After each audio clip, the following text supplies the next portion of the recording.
از خون جوانان وطن لاله خدا لاله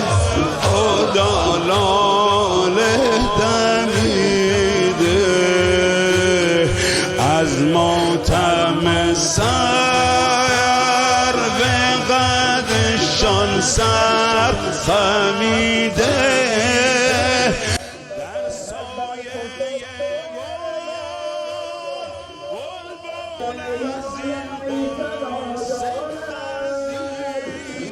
شهر کرد امروز با حضور پرشور مردم پیکر مطهر یکی از فرزندان رشید خود را بدرقه کرد. شهیدی که در عسلویه و در پی حملات اخیر آمریکا و رژیم صهیونیستی جان خیش را فدای عزت و امنیت ایران اسلامی کرد. این تشییع تنها وداع با یک شهید نبود، اعلامی دوباره بود که ما پشت این وطن و جمهوری اسلامی ایستاده ایم و راه شهیدان را با ایمان و استقامت ادامه خواهیم داد. برخیز و پای عقلمان،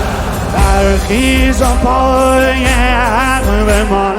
خیره شده چشم جهان به لشگر حیدر،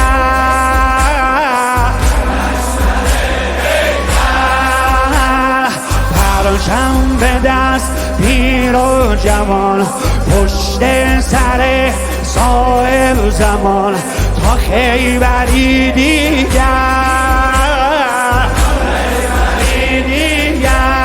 ما از مرد نمی ترسیم،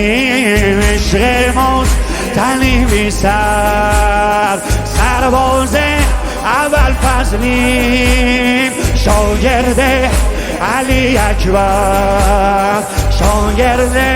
علی اکبر. صهیون صهیون ما نسل حیدر کراری، صهیون صهیون ما چشم همیشه بیداری، صهیون صهیون دست از سر تو بر نمیداری، صهیون صهیون دست از سر تو بر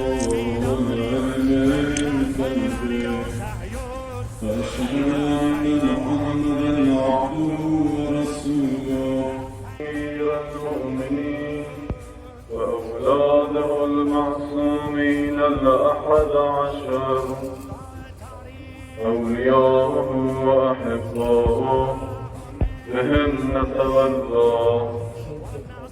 ومن أعداء